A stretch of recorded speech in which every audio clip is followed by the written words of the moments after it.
అందరికీ నమస్కారం. కే స్టేషన్ కి స్వాగతం. ఈ రోజు మనం రామకృష్ణ పరమహంస చెప్పిన కథల్లోంచి ఇంకొక మంచి కథ చెప్పుకుందాం. బాలభత్తుని దేవతార్చన. రండి విందాం. ఒక ఊరిలో సద్బ్రాహ్మణుడు ఒకడుండేవాడు. అతడు శ్రద్ధాభక్తులతో రోజు పెందలకాడనే లేచి స్నానాది కృత్యములు ముగించుకొని తన ఇష్టదైవాన్ని పూజించుకునేవాడు. పూజకై పుష్పాలు సేకరించి తన ఇష్టదైవాన్ని బాగుగా అలంకరించి పూజాగృహంలో కూర్చొని స్తోత్రాలు చెప్పి భగవంతుణ్ణి ధ్యానించేవాడు. పూజ ముగిసిన తర్వాత తాను వండిన భోజన పదార్థాలను నైవేద్యంగా అర్పించేవాడు. ఇలా ప్రతిరోజు నియమం తప్పకుండా తన పూజాది కృత్యములు చేసుకుంటూ ఉండేవాడు. ఆ బ్రాహ్మణునకు ఒక కుమారుడు.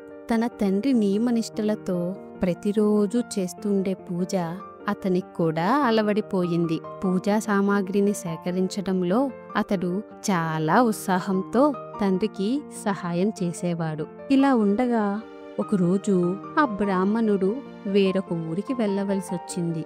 అతడు కుమార్ని పిలిచి, నేను పని విషయంగా వేరొక ఊరికి వెళ్తున్నాను. నేను తిరిగొచ్చే వరకు నీవు స్వామికి ప్రతిరోజు శ్రద్ధాభక్తులతో నైవేద్యాన్ని సమర్పించాలి సుమా అన్నాడు.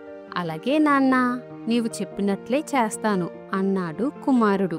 బ్రాహ్మణుడు బయలుదేరి వెళ్ళాడు. నాన్న చెప్పినట్లే బాలుడు నైవేద్యాన్ని పూజా మందిరానికి తీసుకెళ్లి దేవుని ముందుంచాడు. నైవేద్యం స్వీకరించవలసిందని భక్తితో దేవుణ్ణి ప్రార్థించాడు. భగవంతుడా, ఇదిగో మా నాన్న ఆనతిచ్చిన ప్రకారం నీకు నైవేద్యాన్ని అర్పిస్తున్నాను. రా, ఈ నైవేద్యాన్ని స్వీకరించు అని ప్రార్థించాడు.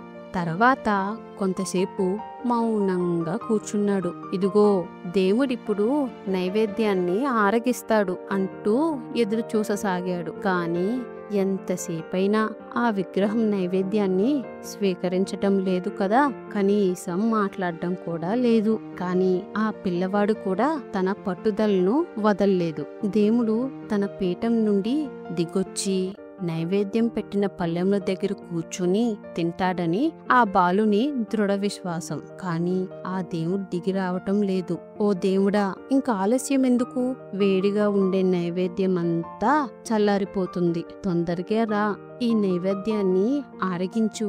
నేనింకా కనిపెట్టుకుని ఉండలేను అని వేడుకోసాగాడు. కాని దేవుడు మాట్లాడనే లేదు. బాలుడు కూడా వదలటం లేదు.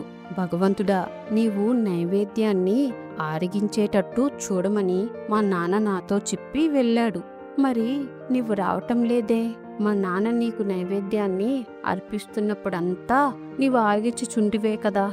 నేను నీకు నైవేద్యం సమర్పించినప్పుడు మాత్రం తినడానికి రాకున్నావే. నేను చేసిన దోషమేమి అని వెక్కి వెక్కి ఏడ్చసాగాడు. ఈ విధంగా చాలాసేపు ఎక్కెక్కి ఏడ్చాడు. అంత కన్నులు తెరిచి చూచాడు గదా, దేవతాపీఠంపై దేవుడు నరరూపాన్ని ధరించి ఆయనకు నివేదింపబడిన పదార్థాలను తింటుండడం చూశాడు.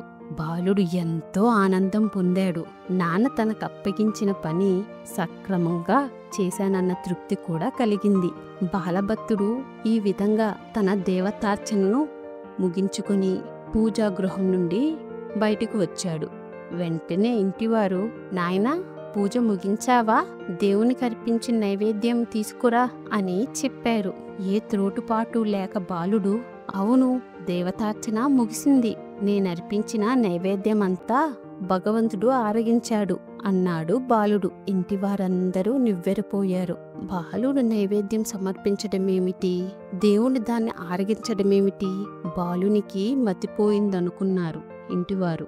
నాయనా, నువ్వేమంటున్నావు? నిజంగా దేవుడు నైవేద్యం అంతా ఆరగించాడా అని అడిగారు ఇంటివారు. మీరలా ఆశ్చర్యపోతున్నారే? భగవంతుడు నేనర్పించిన నైవేద్యాన్ని పూర్తిగా ఆరగించాడు అన్నాడు బాలుడు ఏ కపటమూ లేకుండా. ఇంటివారికింకా నమ్మకం రాలేదు. అందరూ పూజాగృహానికి వెళ్లి చూచారు. ఏమి ఆశ్చర్యం! నైవేద్య పల్లాలన్నీ ఖాళీగా ఉన్నాయి. నిజమైన విశ్వాసము, భగవత్ పరితాపముంటే భగవంతుడు తప్పక దర్శనమిస్తాడు. అదండి కథ. కథ నచ్చిందా? లైక్ చేయండి. మీరు లైక్ చేయడం ద్వారా ఈ కథ ఎక్కువ మంది తెలుగు ప్రేక్షకులకు చేరుతుంది మరియు మమ్మల్ని ముందుకు నడిపిస్తుంది. మరొక మంచి కథతో మళ్ళీ కలుద్దాం.